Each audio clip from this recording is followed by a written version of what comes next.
Hey guys, welcome you all in my YouTube channel in India.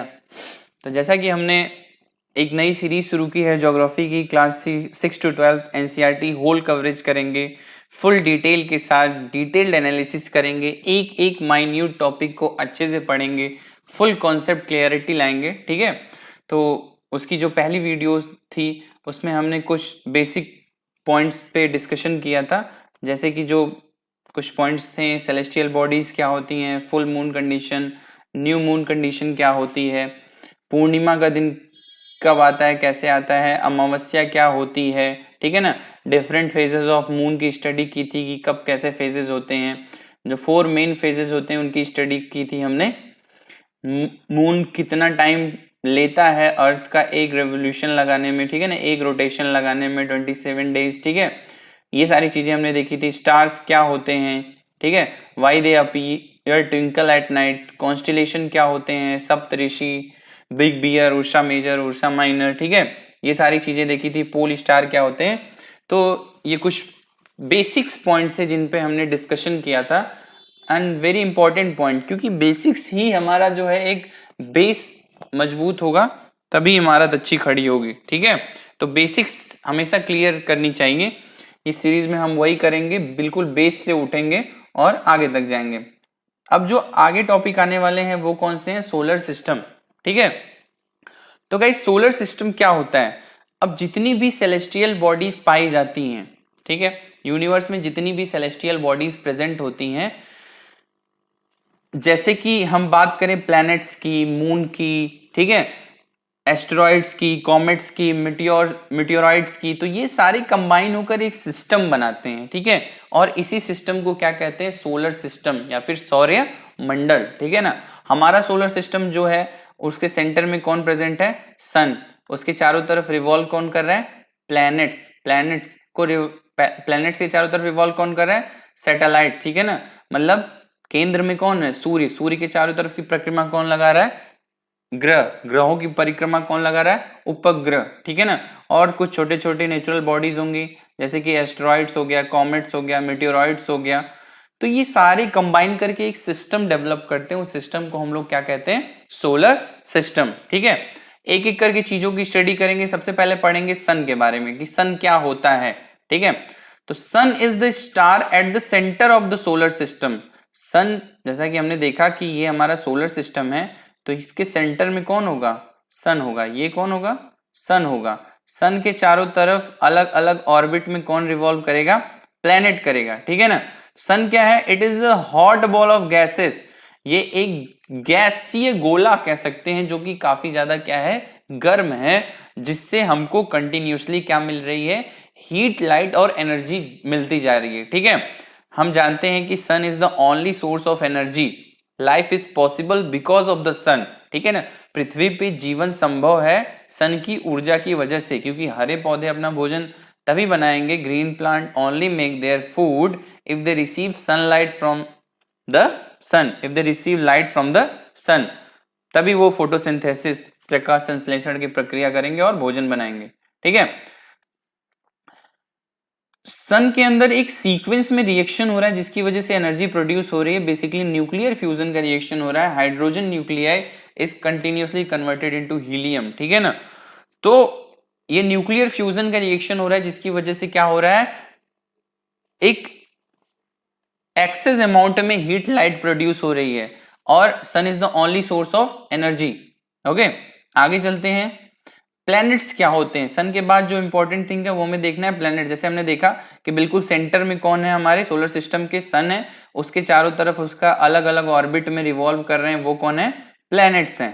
ठीक है, planet क्या होते हैं, a planet is a celestial body. Planet क्या है, एक सेलेस्टियल बॉडी है विच इन ऑर्बिट अराउंड द सन, जो कि सन के चारों तरफ एक डिफरेंट ऑर्बिट में क्या करती है, रिवॉल्व करती रहती है। ठीक है, जितने भी डिफरेंट टाइप के प्लैनेट होंगे वो एक अपनी पर्टिकुलर ऑर्बिट में सन के चारों तरफ क्या करेंगे, रिवॉल्व करते रहेंगे। ठीक है,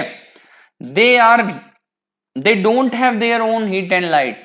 प्लैनेट्स के पास, प्लैनेट एक ऐसे सेलेस्टियल ऑब्जेक्ट है जिनके पास खुद की हीट और लाइट नहीं है। ठीक है ना, तो इनको ये हीट और लाइट कहां से मिलती है? स्टार से मिलती है, ठीक है ना। सन जो कि खुद एक स्टार है वो क्या करता है? प्लैनेट्स को हीट और लाइट क्या करता है? देता है, ठीक है ना। तो सच बॉडीज आर कॉल्ड प्लैनेट। तो ऐसी सेलेस्टियल बॉडी जिनके पास खुद की हीट और लाइट नहीं होगी और वो सन के चारों तरफ एक डिफिनिट ऑर्बिट में एक निश्चित कक्षा में परिक्रमा लगाएंगी, रिवॉल्व करेंगी, ऐसे बॉडीज को हम लोग क्या कहते हैं? ग्रह कहते हैं, ठीक है ना। तो द वर्ड प्लैनेट, प्लैनेट शब्द कहां से लिया गया? ग्रीक वर्ड प्लैनेटाई, ठीक है ना। ग्रीक वर्ड क्या है? प्लैनेटाई, जिसका मतलब होता है वेंडरर्स, ठीक है ना। कितने प्लैनेट्स हैं? There are 8 planets in our solar system. हमारे सोलर सिस्टम में कितने प्लैनेट्स पाए जाएंगे? 8 प्लैनेट्स पाए जाते हैं हमारे सोलर सिस्टम में। कौन कौन से हैं वो प्लैनेट्स? ठीक है, हम देखते हैं। जैसे कि सन की तरफ से शुरू करते हैं। सबसे पहले कौन होता है? Mercury, closest to the sun, ठीक है ना। फिर कौन है? Venus, second number planet. Third number planet Earth, फिर मार्स, फिर जुपिटर, फिर सैटर्न, फिर Uranus and last one is Neptune, ठीक है। तो प्लैनेट्स ये सारे कौन है? प्लैनेट्स। इनके पास खुद की हीट और लाइट नहीं है। कहां से मिलती है? सन से मिलती है, ठीक है ना। और ये चारों तरफ सन के रिवॉल्व करते हैं, किन में? अपनी एक डिफिनिट ऑर्बिट में, ठीक है ना। आगे चलते हैं, देखते हैं। प्लैनेट्स को ब्रॉडली दो कैटेगरी में डिवाइड किया गया, इनर प्लैनेट और आउटर प्लैनेट। इनर प्लैनेट को टेरेस्ट्रियल प्लैनेट भी कहा जाता है। ये 4 होते हैं नंबर में। बेसिकली ये जो आप प्लैनेट्स देख रहे हैं, ठीक है ना, ये जो प्लैनेट आप देख रहे हैं ये चारों, मरकरी, वीनस, अर्थ और मार्स, सन से बिल्कुल पास, they are closest to the sun, ठीक है ना। इन चारों को किसकी कैटेगरी में रखा गया है? इनर प्लैनेट की कैटेगरी में। They are called inner planet, ठीक है ना। क्लोजेस्ट टू द सन, ये सन से कैसे? क्लोजेस्ट। उसके बाद जो प्लैनेट है उनको किस कैटेगरी में रखा गया? आउटर, जैसे कि जुपिटर, सैटर्न, यूरेनस और नेपट्यून। ये जो आप देख रहे हैं प्लैनेट्स, ठीक है ना, ये प्लैनेट्स, इनको किसकी कैटेगरी में रखा गया? आउटर प्लैनेट्स की कैटेगरी में। द गैस जायंट्स, इनको क्या कहा जाता है? गैस जायंट्स, ठीक है ना। They are also known as gas giants, are made up primarily of hydrogen and helium, the same element that makes up of the sun, ठीक है ना। बेसिकली किनके बने होते हैं? गैसेस के बने होते हैं। तो दो कैटेगरी में डिवाइड किया गया है, इनर प्लैनेट और outer planet. Inner planet are also known as terrestrial planet, they are closest to the sun. Outer planets, they are farthest from the sun, sun से दूर होते हैं। जायंट प्लैनेट भी कहा जाता है, गैस जायंट्स भी कहा जाता है, ठीक है ना। बेसिकली किसके बने होते हैं? गैसेस के बने होते हैं, हाइड्रोजन एंड हीलियम। आइए देखते हैं ऑर्बिट क्या होता है। An orbit is a regular repeating path that one object in space takes around another one, ठीक है ना। रेगुलर रिपीटिंग पाथ, जैसे कि ये अगर हम मान के चलें कि सोलर सिस्टम है, इसके सेंटर में ये हमारा सन है, सन के चारों तरफ प्लैनेट्स क्या कर रहे हैं? रिवॉल्व कर रहे हैं, ठीक है ना। तो जिस पाथ को प्लैनेट फॉलो करता है, एक रास्ता, सपोज किसी इंसान को कहीं बीच में खड़ा कर दिया जाए ग्राउंड के और आपसे बोला जाए कि आप उसके चारों तरफ एक निश्चित रास्ते पर उसकी परिक्रमा लगाओ, उसके चक्कर लगाओ, तो एक जो लाइन ड्रॉ होगी आपके चलने से उसके चारों तरफ, वो क्या कहलाएगी? आपकी ऑर्बिट कहलाएगी। समझ में आ गया? ठीक है। तो ये देखिए, ये जो लाइंस हैं, ठीक है ना, ये जो लाइंस हैं जिनमें ये प्लैनेट कंटिन्यूअसली रिवॉल्व करते रहते हैं, ये लाइंस क्या कहलाती हैं? ऑर्बिट्स। क्या कहलाती हैं? ऑर्बिट्स, ठीक है ना। All of the orbits are circular और elliptical in their shape. Orbits का शेप कैसा होता है? सर्कुलर और एलिप्टिकल, ठीक है ना। कंप्लीट सर्कुलर नहीं होता है, they are elliptical in nature. In our solar system, हमारे सौरमंडल में, Earth orbit around the sun, Earth किसके चारों तरफ घूमता है? सन के। एज लाइक अदर 8 प्लैनेट्स, और वही काम काउंट करते हैं बाकी के सारे ग्रह भी, ठीक है ना। तो जैसे हम जानते हैं पहले Pluto is considered as a planet, but अब प्लूटो को एज अ प्लैनेट कंसिडर्ड नहीं किया जा सकता है। तो क्या रीजन है जिसकी वजह से इसको कंसिडर्ड नहीं किया जाता है एज अ प्लैनेट? तो बेसिकली एक बॉडी है, एक ऑर्गेनाइजेशन है जिसको कहा जाता है इंटरनेशनल एस्ट्रोनॉमिकल यूनियन, ठीक है ना। क्या कहा जाता है? इंटरनेशनल एस्ट्रोनॉमिकल यूनियन, इसका हेडक्वार्टर कहां पर है? पेरिस में। कहां पर है? पेरिस फ्रांस में। ठीक है, इसका हेडक्वार्टर जो है कहां है? पेरिस में, फ्रांस में। बॉडी को डेवलप मतलब बॉडी बनी कब थी? 1919 में। ठीक है ना, बॉडी बनी कब थी? 1919 में। इसने एक क्राइटेरिया सेट की थी, बेसिकली ये जो 3 क्राइटेरिया बनाई थी किसी भी बॉडी को प्लेनेट डिसाइड करने के लिए। मतलब कोई भी बॉडी अगर सेलेस्टियल बॉडी है तो वो प्लेनेट है कि नहीं है, इसके लिए इन्होंने 3 क्राइटेरिया बनाया था। उसके बेसिस पे ये डिसाइड करते थे whether this body, this celestial body is planet और नॉट। तो प्लूटो जो था वो उन तीनों क्राइटेरिया को मीट नहीं किया था। मतलब जो 3 क्राइटेरिया डिसाइड करती हैं कि वो प्लेनेट है या नहीं, वो तीनों क्राइटेरिया प्लूटो ने फॉलो नहीं किया था। ठीक है, जिसकी वजह से उसको डॉर्फ प्लैनेट की कैटेगरी में रख दिया गया। किस प्लैनेट की कैटेगरी में? डॉर्फ प्लैनेट की कैटेगरी में। और भी प्लैनेट उस कैटेगरी में आते हैं जैसे कि सीरस, UB313। ठीक है, ये जो सारे प्लैनेट्स हैं इनकी कैटेगरी में उसको डाल दिया गया। तो ये बॉडी कौन सी है? International astronomical union. इसका हेडक्वार्टर कहाँ है? Paris, France. ठीक है, कब बॉडी बनी थी? 1919 में। ठीक है, इसका हेडक्वार्टर कहां पे है? पेरिस में। आगे चलते हैं, अर्थ के बारे में पढ़ते हैं। ठीक है ना, बेसिकली अर्थ क्या है? ठीक है, the earth is the third nearest planet to the sun. ठीक है ना, हमने जो भी सोलर सिस्टम देखा था इसमें पहले कौन आया? मरकरी, फिर कौन आया? वीनस, फिर कौन आया? अर्थ। तो earth is the third nearest planet to the sun.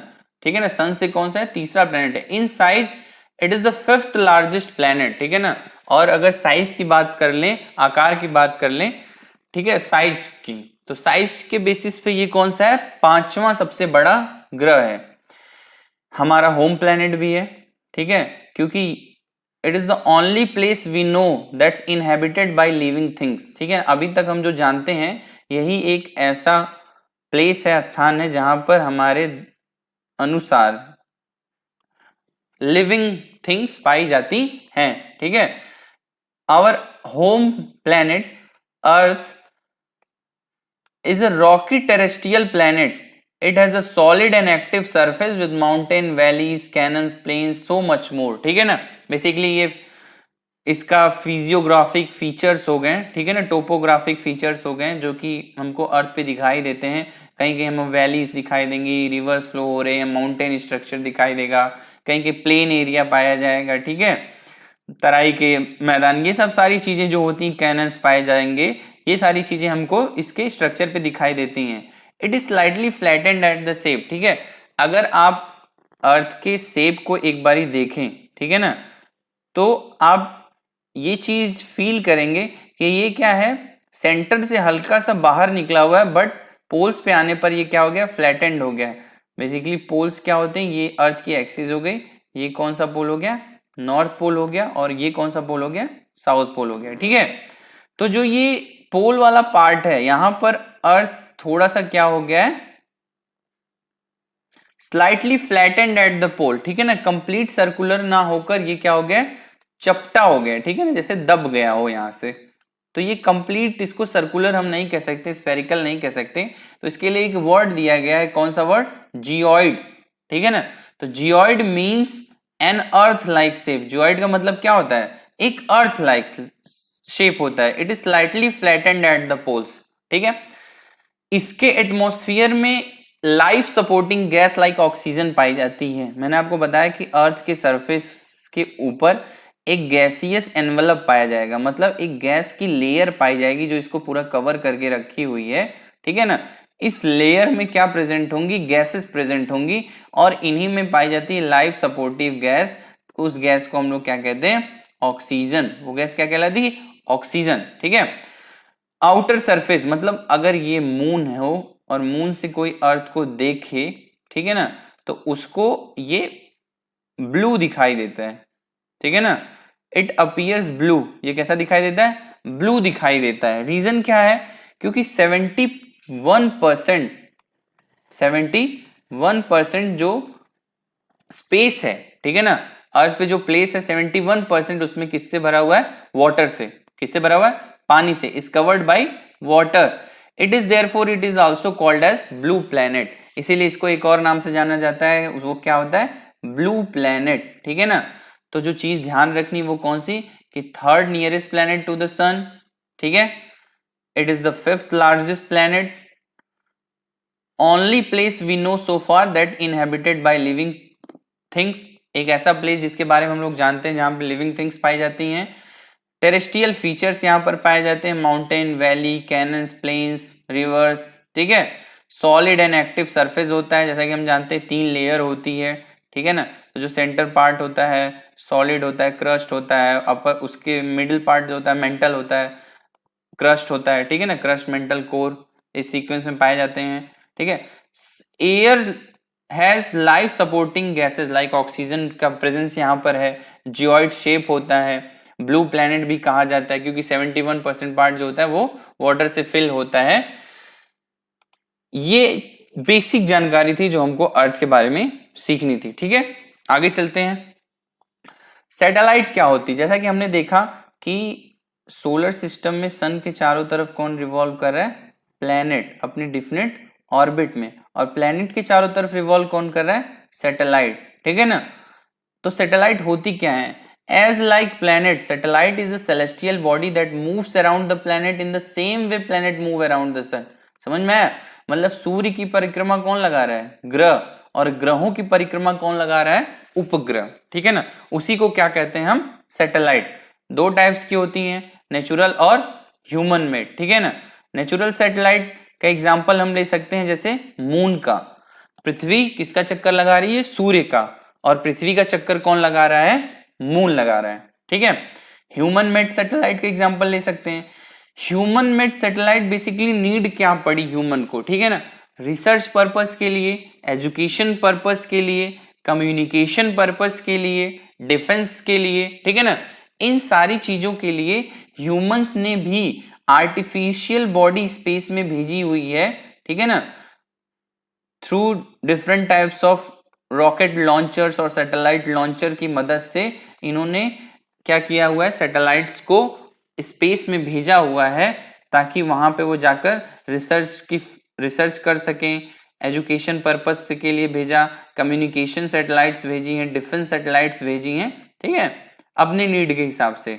Some of the Indian satellites in space are INSAT, IRS, EDUSAT. कुछ जो इंडियन सैटेलाइट हैं स्पेस में उनका एग्जांपल क्या है, इनसैट, IRS, एड्यूसैट, ठीक है ना। इनसैट, IRS और एड्यूसैट। इनसैट मतलब क्या हो गया, इंडियन नेशनल सैटेलाइट सिस्टम, ठीक है ना। इनसैट मतलब क्या हो गया, इंडियन नेशनल सैटेलाइट सिस्टम, ठीक है ना। तो ये सारी जो है ये क्या है, human made satellite, artificial satellite किस लिए भेजी जाती हैं, डिफेंस के लिए, रिसर्च के लिए, एजुकेशन के लिए, कम्युनिकेशन के लिए, ठीक है। और नेचुरल सैटेलाइट जो होती हैं जैसे कि मून। तो सैटेलाइट भी प्लैनेट्स की तरह एक सेलेस्टियल बॉडी होती है जिनके पास खुद का हीट और लाइट नहीं होता है, सन की हीट और लाइट से वे भी हमको दिखाई देती हैं। 2 तरीके की होती हैं, नेचुरल और ह्यूमन। नेचुरल सैटेलाइट जैसे कि मून, अर्थ जो है वो सूर्य के चारों तरफ परिक्रमा करेगा, और मून जो होगा वो अर्थ के चारों तरफ परिक्रमा करेगा, ठीक है। आगे चलते हैं। एस्टेरॉइड्स और मेटेओराइट्स क्या होती हैं, ठीक है ना, ये देखते हैं कि व्हाट इज एस्टेरॉइड्स। तो asteroids are the rocky world revolving around the sun. ऐसा माना जाता है कि बहुत समय पहले कोई प्लेनेट रहा होगा जो किसी रीजन से डिस्ट्रक्ट हो गया होगा, डिस्ट्रॉय हो गया होगा, बट उसके जो पार्ट्स हैं, जो डेब्रिस हैं, जो मलबा है, वो आज भी अंतरिक्ष में चारों तरफ रिवॉल्व कर रहा है सूर्य के। उन्हीं को हम लोग क्या बोलते हैं, एस्टेरॉइड्स। इतने बड़े नहीं होते कि हम प्लैनेट्स बोलें, दे आर टू स्मॉल, इसीलिए हम इनको क्या कहते हैं, प्लैनेटॉइड्स। क्या कहते हैं, प्लैनेटॉइड्स या फिर माइनर प्लैनेट्स। कहां पर पाए जाते हैं, बेसिकली हमने देखा था कहां पर पाए जाते हैं, अगर हम पीछे जाके देखें, ये देखिए बेसिकली मार्स और जुपिटर के बीच में, ठीक है ना, एक एस्टेरॉइड बेल्ट प्रेजेंट होता है। यहां पर ये बहुत ज्यादा नंबर में पाए जाते हैं और सूर्य के चारों तरफ ऐसे रिवॉल्व करते रहते हैं, ठीक है। They are found between the orbit of Mars and Jupiter. कुछ ऐसा स्ट्रक्चर होता है एक एस्टेरॉइड का, ओके। मेटेरॉइड्स क्या होते हैं, As like asteroid, meteoroids are too small. Meteoroids are object in space that range in size from dust grain. ठीक है, बहुत छोटे कण हो सकते हैं, पार्टिकल हो सकते हैं, या फिर बहुत बड़े भी होते हैं एस्ट्रॉइड की तरह. इनको क्या कहा जाता है? Space rocks. इनको हम लोग क्या कहते हैं? स्पेस रॉक्स भी कहते हैं. ठीक है, अंतरिक्ष की चट्टानें. कभी कभी क्या होता है कि मेटेरॉइड्स जो होते हैं वो अर्थ के एटमॉस्फेयर में इंटर कर जाते हैं. ठीक है, और with a very high speed revolve करते करते क्या होता है, due to some forces they enter in Earth atmosphere. और अर्थ के एटमॉस्फेयर में इंटर करते ही क्या होते हैं? फ्रिक्शन लगता है, घर्षण बल होता है, फ्रिक्शनल फोर्स की वजह से वो बर्न करने लगते हैं. ठीक है ना, फायर बॉल की तरह, एक आग की गोले की तरह हमारी तरफ आते हुए दिखाई देते हैं. और इनको हम लोग एक और नाम जानते हैं, क्या कहते हैं? Shooting stars. ठीक है ना, जैसे कि टूटता हुआ तारा, ये वाली जो कंडीशन होती है. ठीक है ना, ये हेड पोर्शन होता है, ये टेल होता है, एक पुच्छल तारा. इन्हीं को हम लोग क्या कहते हैं? मिटियोर्स. क्या कहते हैं? मिटियोर्स. तो जब कभी मेटेरॉइड्स किसी फोर्स की वजह से अर्थ के एटमॉस्फेयर में इंटर कर जाता है तो वो बर्न होने लगता है. एक बर्निंग स्टार, एक शूटिंग स्टार वाली कंडीशन आ जाती है. ठीक है ना, फायर बॉल की तरह दिखाई देने लगता है. इसी को पुच्छल तारा या फिर मिटियोर्स भी कहा जाता है. ओके, आगे चलते हैं. अब देखते हैं गैलेक्सी क्या होती है. ठीक है ना, हमने देखा कि यूनिवर्स में डिफरेंट टाइप ऑफ की गैलेक्सी प्रेजेंट होती है. मतलब कि हमारा अगर सोलर सिस्टम को ले लिया जाए तो ऐसे और भी बहुत सारे सिस्टम इस यूनिवर्स में प्रेजेंट होंगे. ठीक है, बहुत सारी गैलेक्सीज होंगी जिसमें डिफरेंट टाइप के सिस्टम प्रेजेंट होंगे. उनमें से एक सिस्टम हमारा है सोलर सिस्टम. ठीक है ना, जहां पर हमारे प्लैनेट्स पाए जाते हैं, अर्थ पाया जाता है जिसपे हम हैबिटेट है हमारा अर्थ पे. तो ऐसे जो डिफरेंट टाइप के, ठीक है ना, तो गैलेक्सी क्या होती है? Galaxy is a huge collection of gas, dust and billion of stars and their solar system. A galaxy is held together by the gravity.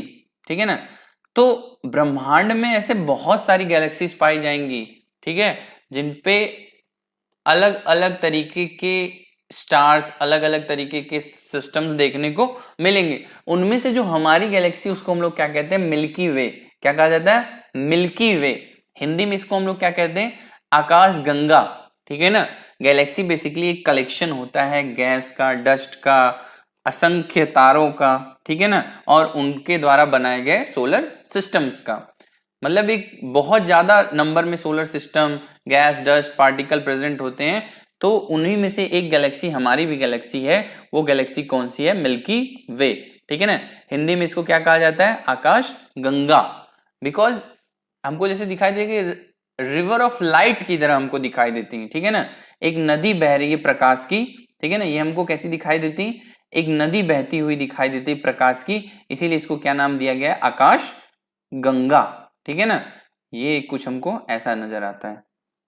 तो गैलेक्सी कहने का मतलब ये है कि गैलेक्सी, बहुत सारी गैलेक्सीज होंगी. ठीक है ना, यूनिवर्स में डिफरेंट टाइप की गैलेक्सीज होंगी. उन एक कलेक्शन होगा. गैलेक्सी क्या होती है? कलेक्शन होती है जिनमें gas, dust, stars, solar system, different different चीजें उसमें पाई जाती हैं. हमारी जो गैलेक्सी, उसको हम किस नाम से जानते हैं? आकाश गंगा के नाम से. इसको क्या कहा जाता है? मिल्की वे. ठीक है ना, क्यों आकाश गंगा नाम दिया गया? Because of their appearance in the sky. इनका स्काई में जो अपीयरेंस है उसको देख कर इसको क्या नाम दिया गया? आकाश गंगा का. ठीक है, आगे आते हैं, देखते हैं क्या होता है. तो सबसे पहले जो चीज बनी होगी वो क्या बना होगा? यूनिवर्स. सबसे पहले जो चीज बनी होगी वो क्या बनी होगी? हमारा यूनिवर्स बना होगा. ठीक है ना, सपोज ये हमारा क्या है? एक यूनिवर्स है. ठीक है, यूनिवर्स के बाद जो चीज बनी होगी वो क्या होगी? मिल्की वे गैलेक्सी. इन्हीं यूनिवर्स में एक गैलेक्सी पाई जाती है, हमारी गैलेक्सी, जिसे हम लोग क्या कहते हैं? मिल्की वे या फिर आकाश गंगा. इन्हीं आकाश गंगा में क्या प्रेजेंट होगा? हमारा सोलर सिस्टम. ठीक है ना, सबसे पहले हमारा यूनिवर्स था. ठीक है ना, यूनिवर्स के बाद कौन था? हमारी मिल्की वे गैलेक्सी थी. ठीक है, मिल्की वे गैलेक्सी के बाद उसके अंदर कौन था? सोलर सिस्टम था. ठीक है ना, सोलर सिस्टम के बाद क्या होगा? अर्थ. उसी सोलर सिस्टम में क्या प्रेजेंट होगा? हमारा अर्थ प्रेजेंट होगा. ठीक है, और उन्हीं अर्थ पे कौन पाए जाएंगे? हम ह्यूमन पाए जाएंगे बेसिकली. ठीक है, तो हमने देखा जो कि सबसे पहले कौन बना था? यूनिवर्स. यूनिवर्स के बाद मिल्की वे, मिल्की वे के बाद सोलर सिस्टम, सोलर सिस्टम के बाद अर्थ, अर्थ के बाद ह्यूमन. सो ये कुछ बेसिक टर्म थे जो पता रहने बहुत ज्यादा जरूरी है हमको, क्योंकि बेसिक नींव जितनी मजबूत होगी इमारत उतनी ही ज्यादा ऊंची खड़ी होगी। ठीक है, तो हमें बेसिक सबसे पहले अपनी क्लियर करनी चाहिए। बेसिक्स हमारी क्लियर होंगी तो टॉपिक हमको काफी अच्छी तरीके से समझ में आएंगे। तो आज हमने पढ़ा गैलेक्सीज क्या होती हैं, एस्टेरॉइड्स क्या होते हैं, मेटियोराइड्स क्या होते हैं, सैटेलाइट्स क्या होती हैं। ठीक है, अर्थ क्या है, basically inner planets, outer planets, Pluto को क्यों नहीं प्लैनेट कंसिडर्ड किया जाता है, प्लैनेट्स क्या होते हैं, ठीक है, सोलर सिस्टम क्या होता है। तो ये सारी कुछ बेसिक इंफॉर्मेशन थी जो आपको जानना बहुत ही ज्यादा जरूरी है। लास्ट में हमने देखा कि सबसे पहले क्या है, यूनिवर्स, उसके बाद मिल्की वे गैलेक्सी, फिर सोलर सिस्टम, फिर अर्थ, अर्थ में कौन है, ह्यूमंस। तो ये कुछ बेसिक टर्म्स थे। वीडियो अच्छी लगी हो तो वीडियो को लाइक करिए, चैनल को सब्सक्राइब करिए, ज्यादा से ज्यादा शेयर करिए। Thank you so much.